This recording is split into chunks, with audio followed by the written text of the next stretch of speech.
Welcome back to Invest Africa. Still with me in studio to unpack business and investment risk on the African continent is Scott Nelson. He's Executive Head of Africa Practice Group, Edwin Nathan Sonnenbergs, and Anton Roux, who's CEO of Aon Sub-Saharan Africa, with us as well.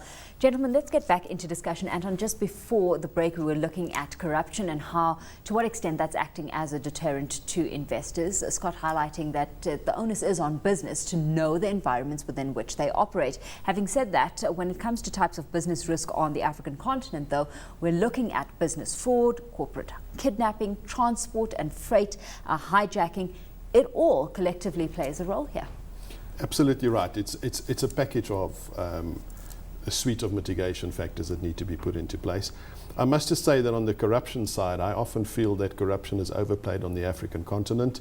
In my experience in traveling and in dealing in this continent over the last 8 or 9 years, I have very seldom encountered it, and very seldom in a corporate environment actually encountered it. I'm not saying it's not taking place and that it is not a risk, but certainly with your OFAC rules and the things that all corporate entities and all foreign investors are putting into place, I think we've made some dramatic improvements in the continent over the last decade. When it comes to this environment within which businesses operate, of course, there's increasing competition as investors get lured to the potential that Africa's putting on the table. And cited as a risk factor is that increased competition itself, Scott. I mean, on the agenda is the ability, for businesses to enhance their competitive advantage. Labor, from a cost perspective, from a productivity perspective, gets put in focus as well. How are we doing on that front? There is obviously, Africa has been very much, I think, flavour of the month for many years now. I think, as the developed markets have found it difficult to provide returns in sort of pre-2007 levels, then we've seen a tremendous influx of and sort of refocusing of capital away from those traditional markets and onto the continent, which is definitely sort of fueled prices and increased competition for good quality assets on the continent. I think one of the things that is key to doing business in Africa, and it goes perhaps back to the sort of local partner concept, is sort of the importance of proprietary deal flow, the importance of having visibility and opportunity. And I think a lot of sort of perhaps the newer entrants to the market have had a degree of difficulty in sort of having access to that opportunity in the way that they would do in their more established backyards. And if you're a large corporate or large institution and you're operating in North America or Europe or the Far East, you're just used to seeing the opportunity because you're a large institution. Mm-hmm. There's a much more entrepreneurial environment on the continent, and even some very large transactions or opportunities can literally be done and gone to those who have that line of sight on the opportunity ahead of large institutions. You may have seen this, and obviously it's different dealing institution to institution, but if you're looking at sort of acquisition opportunities and those kinds of things, you really need to have access to the deal flow, and I think that's been quite an interesting experience for a lot of the new entrants in the market. Talking about access to things, what about access to infrastructure? Is infrastructure supportive of business? What's the risk associated with infrastructure as you see it? Not just the state of infrastructure, but the cost of that access where it is available. I think that's often misunderstood in the day-to-day running of business is are the limitations in the infrastructure. The infrastructure do exist, but don't try and make a comparison to infrastructure in the developing world. In Africa still, it is difficult to travel by air from west to east and east to west, and we've only got 3 hubs on the entire continent. So things can get done, it just takes longer than what most people actually anticipate. Yeah. But the infrastructure is incredibly developed. What people don't realize is that you can drive from Cape Town to Cairo on tar roads. And we've done that, for example. So it's not that there's no infrastructure, but it is not accustomed to what you might find in Australia or in Europe or in the USA. Of course, there's the cost element to consider as well, and the kind of cost pressure infrastructure burdens place, or infrastructure places on companies, the cost pressures that access to labor places on companies as well. Scott, what's the role of government as you see it in alleviating some of these cost pressures? I think it comes back to sort of engaging actively with with the businesses and the investors in the country. I think Anton mentioned that, certain countries are doing a better job of that than others, and there are certain countries where you can have that active debate and certain where you presently can't at the moment. Mm-hmm. But I think that a good, healthy, active debate with the private enterprise in your country and seeking to support these the things that underpin the economy and improving infrastructure is definitely one that will be of huge assistance. You look at the statistics on GDP growth in Africa and how many of the countries in Africa are going to be in the top 10 of the fastest growing economies in the world. And they're all doing that with a fraction of the infrastructure you would generally require. So it's quite amazing. Yeah, I think from an investor point of view is if you want certainty in the regulatory environment that you're in, it's not that it needs to be necessarily a friendly regulatory environment.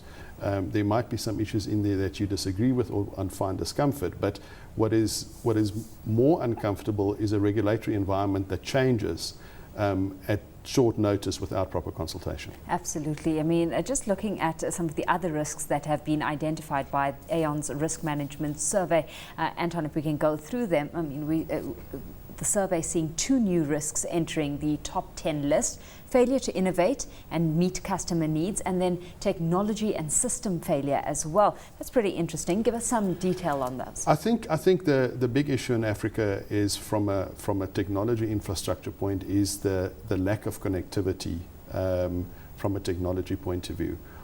We're still paying incredibly high prices across the entire continent for internet bandwidth, and it's improving rapidly on a month-to-month basis.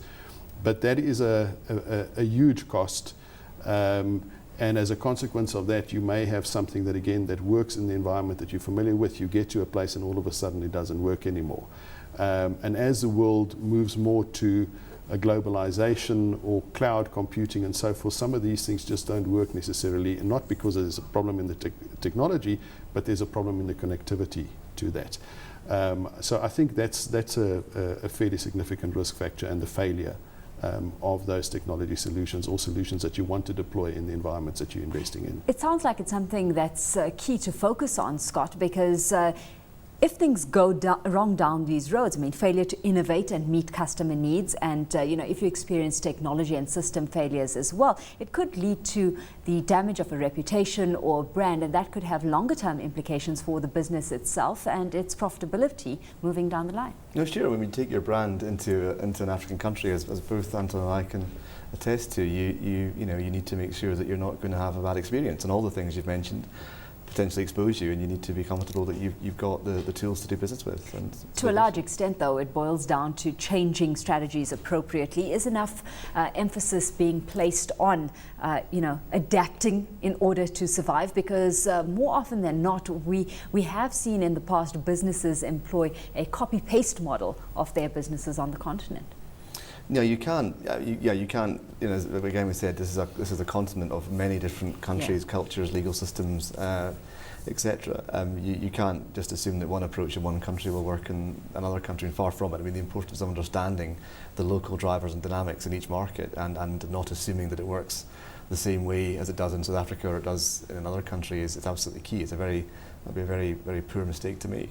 Absolutely. Well, let's get into what businesses can do, moving down the road a little bit more effectively, because what the uncertainty and increased focus from regulators does is it really draws into focus for businesses the kind of risks that they do face doing business. So tips for businesses going down this route? I think we've used the term local partners quite often. Yeah. The term that I personally prefer is one more of local knowledge. You may not necessarily have to have local partners, but you certainly need local knowledge of customs, of languages, to deal with those items on a day-to-day basis would be my first point of advice. Do your homework on the cultural side and environment as well, and understand that. It is very difficult from operating in Angola versus Zambia, for example. Yet the countries is in the close geography and proximity to one another from a language barrier point of view. The second issue is the issue of and the utilization of expats. In some of the environments, there's fantastic investment opportunity, but you're going to need a certain amount of expats to get these businesses going. And I find that there's very often a disconnect between what you can do and what you can actually practically do once you've made the investment. Some countries, for example, have got ratios where for every one expat that you employ, you have to employ 9 local citizens. So it's issues like that which should not be underestimated when you do that. And then, of course, where you've got a mitigation strategy, put the proper insurance policies in place to mitigate against those risks in the event of things going wrong. You highlighted the importance of human capital a little earlier, Scott, and one of the risks that crop up on your top 10 list of risks at Aon is failure to attract and to retain top talent. What are businesses doing wrong? What should they be doing to get that, get that right? The talent pool is smaller, so clearly that is a factor. So that's a big challenge. That's challenge number one. So I think that that's your first problem. So the second, the flows from that. As I said earlier, I think the importance of having good local talent is fundamental to your returns. If you look at the sort of the M&A or private equity market in this continent, it's radically different from the developed world, and one of the key differentiators is the pricing of assets and the generation of returns, which are not generated so much by leverage. You make a return in this country, on the continent, by making a business better, and the way you make a business better is to have, amongst other things, but importantly, is have very good management who can run it and improve it.